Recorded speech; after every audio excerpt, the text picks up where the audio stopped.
श्रीराम समर्थ. गोपाल कृष्ण भगवान की जय.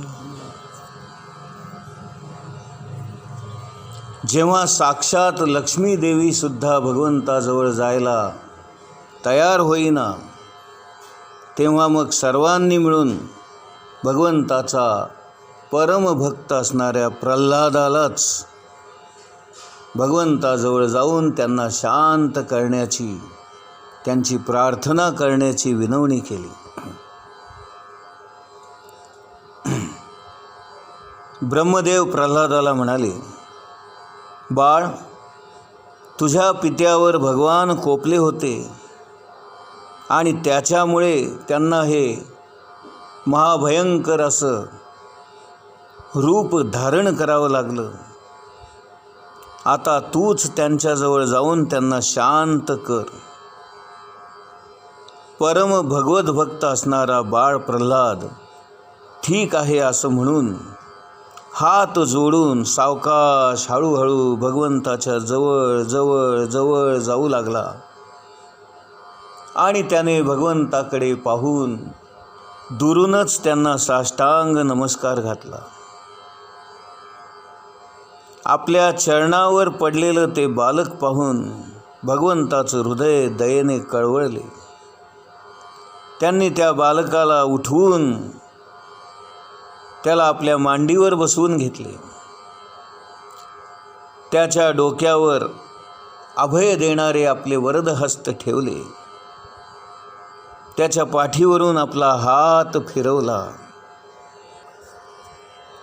भगवंताचा स्पर्श होताच प्रल्हादाची सारी पापे नष्ट झाली आणि त्याच क्षणी त्याचं मन अत्यंत शुद्ध, स्वच्छ, प्रसन्न झालं. भगवंताचा परम साक्षात्कार त्याला झाला.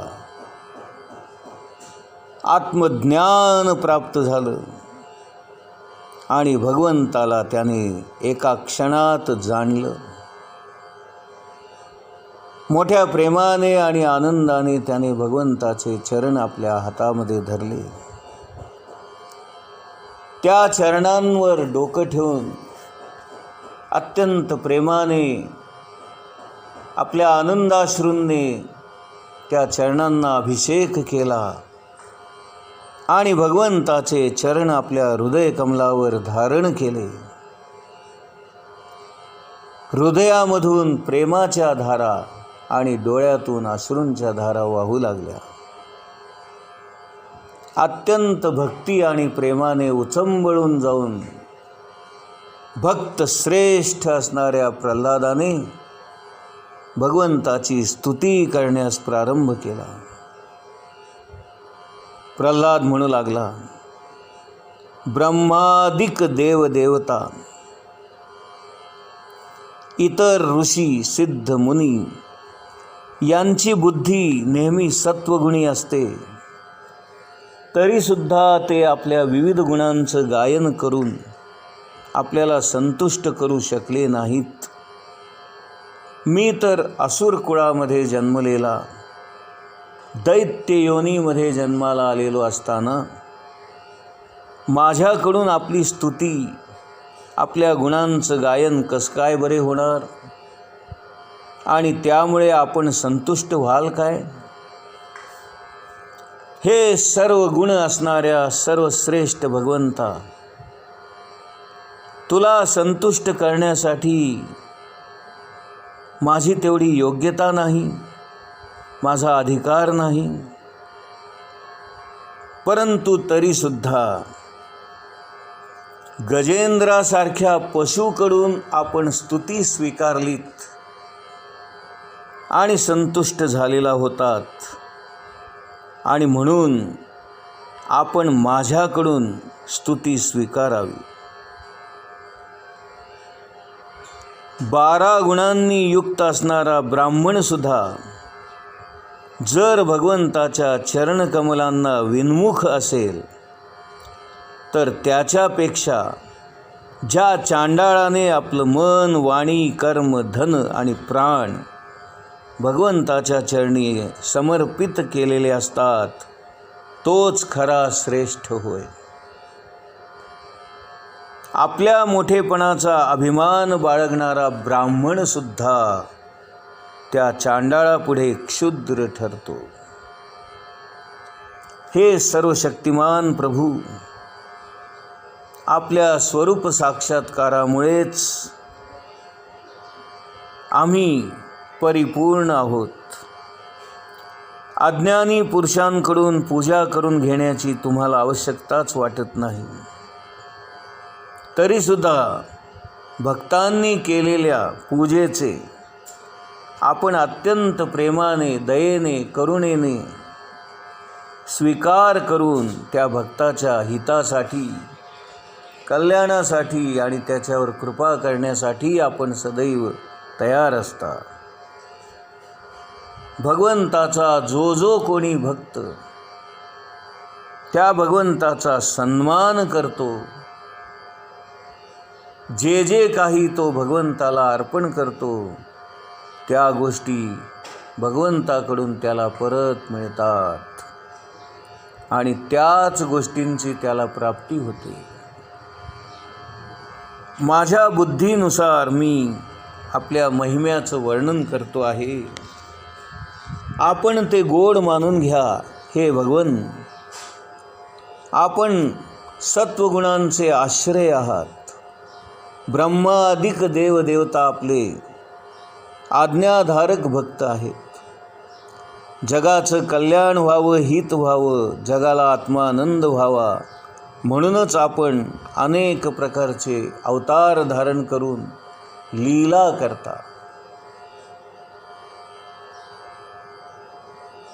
धर्माला जेव्हा ग्लानी येते, अधर्म जेव्हा बळावतात, तेव्हा धर्माची पुनर्स्थापना करण्यासाठी, साधू सज्जनांचं रक्षण करण्यासाठी आणि दैत्य दानवांना ठार करण्यासाठी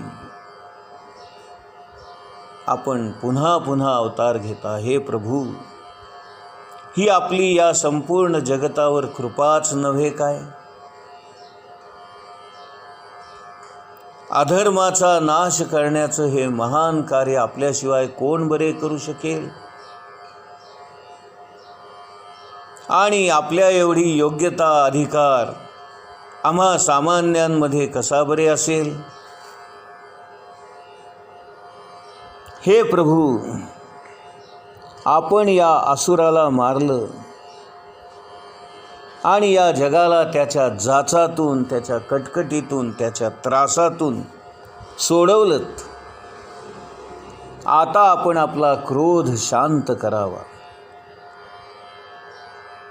या दैत्याच्या नाशाने सर्वांना आता सुख प्राप्त झालेले आहे. सर्वजण याच्या जाचातून मुक्त झालेले आहेत. देवसुद्धा विमानातून आपल्यावर पुष्पवृष्टी करत आहेत. सर्व जगताला आनंद झालेला आहे. सारं त्रैलोक्य आनंदी समाधानी झालेलं आहे. हे प्रभू, आपण आपल्या नेहमीच्या शांत स्वरूपामध्ये परत यावं. आपलं हे उग्र आणि भयानक रूप आपण संपवावं. ही जी काही लीला आपण या नरसिंह अवतारामध्ये हे रूप धारण करून केलेली आहे, ते अवतार कार्य आपण आता संपवावं आणि पुन्हा आपल्या शांत, प्रसन्न, प्रेममयी, आनंददायी, समाधान शांतीदायी अशा शांत रूपामध्ये आपण प्रगट व्हावं. हे प्रभू, आपलं हे भयानक स्वरूप पाहून मी यत्किंचितही थोडासुद्धा घाबरलो नाही, भ्यालो नाही. कारण मला नक्की माहीत होतं हे माझे भगवान नारायणच आहेत आणि केवळ माझे प्रभूच मला या संकटातून सोडवतील. आणि हे देवा, हे प्रभू, ही मला खात्री होती. मला आपल्या या उग्र स्वरूपाची भीती वाटली नाही, तर मला भय वाटलं ते या असह्य आणि उग्र अशा संसारामध्ये मला या राक्षस कुळामध्ये जन्म घ्यावा लागला याचं. मला आपल्या कर्मांनी बांधला गेल्यामुळे या भयंकर अशा राक्षस योनीमध्ये फेकला गेलो याचंच मला भय वाटलं. हे नाथ, हे प्रभू, आणि मी सारखी आपली कृपा केव्हा होईल, आपल्या चरणांचा मला आश्रय कधी मिळेल, आपण मला केव्हा जवळ घ्याल आणि मला केव्हा या राक्षस कुळातून मुक्त कराल, अशी मी वाट बघत होतो. प्रभू, आपण खरंच दयाळू आहात, कृपाळू आहात, आणि केवळ माझ्यावरच्या प्रेमापोटी आपण इथे आलात आणि मला या चरणाजवळ आश्रय दिलात. मला आपल्या हाताचा स्पर्श झाला, मला आपल्या चरणांचा स्पर्श झाला. हे प्रभू, मी धन्य झालो. मोक्ष स्वरूप अशा आपल्या चरणकमलाजवळ आपण मला थारा दिलात, आश्रय दिलात. आता मी आपल्या चरणांची सदैव सेवा कशी करू शकेन आणि मी सदैव आपल्या चरणाजवळ कसा राहीन, हे गूढ, हे रहस्य आपण मला सांगा. हे प्रभू, आपण आम्हाला प्रिय आहात, आपण आम्हा सर्वांचे परमदैवत आहात. ब्रह्मादिकांनी गायलेल्या आपल्या लीला, आपल्या कथा गात गात मी त्रिगुणांपासून मुक्त होऊन या संसारातून पलीकडे कसा जाऊ शकेन. हे देवा, दुःखी लोकांची दुःखे नाहीसे करण्याचे उपाय आपण सांगावे. या भवसागरातून आम्हाला पार होण्याचा उपाय सांगावा. आपण आम्हाला या मायेच्या कचाट्यातून सोडवावे.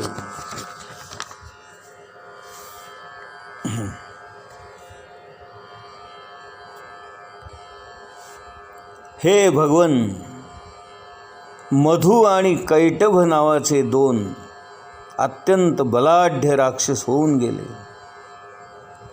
वेदांची चोरी करून ते घेऊन जात असताना आपण हयग्रीव नावाचा अवतार धारण केला आणि त्या दोन राक्षसांना मारून सत्वगुण रूपात असणाऱ्या श्रुती ब्रह्मदेवांना आपण परत आणून दिल्या. तो सत्वगुणच आपलं अत्यंत प्रिय शरीर आहे असे महात्मे मानतात. या अनेक अवतारांच्या द्वारे आपण प्रत्येक युगामध्ये युगाचं रक्षण करता. हे प्रभू, माझं मन पापवासनांनी कलुषित झाले होते. मुळातच ते अत्यंत दोषयुक्त आहे. कामना, अपेक्षा यामुळे ते व्याकुळ होते. हर्ष, शोक, भय या नाना विकारांनी ते उद्विग्न होते. आपल्या कथांमध्ये आम्हाला गोडी वाटत नाही, म्हणून आम्ही दीन दुबळेच राहतो. अशा या अशांत आणि कलुषित मनाने मी आपल्या स्वरूपाचं चिंतन तरी कसं करू शकणार. हे प्रभू, कधीही तृप्त न होणारी जीभ मला अन्नाकडे ओढून नेते. जननेंद्रिये स्त्रीकडे ओढून नेतात. त्वचा स्पर्शाकडे ओढून नेते. कान शब्दांच्या स्तुतींकडे ओढून नेतात.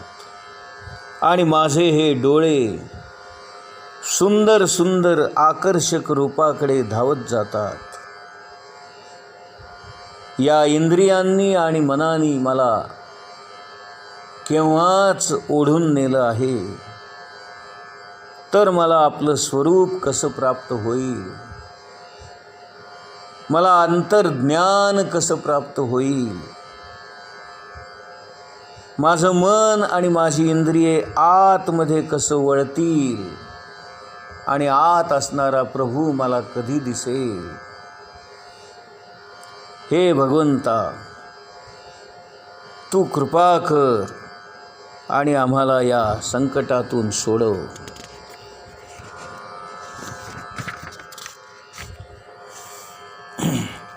अनेक ऋषीमुनी मुक्तीसाठी वनामध्ये जाऊन हजारो वर्षे तपश्चर्या करतात, परंतु तरीसुद्धा त्यांना मुक्ती मिळत नाही.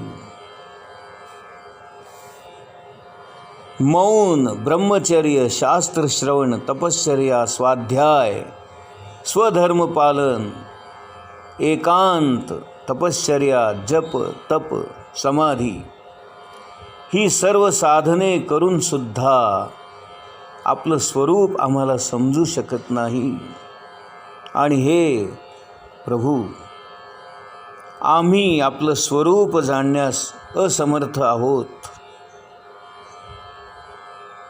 आपल्या स्वरूपाची प्राप्ती आम्हाला व्हावी आणि ती सदैव टिकावी.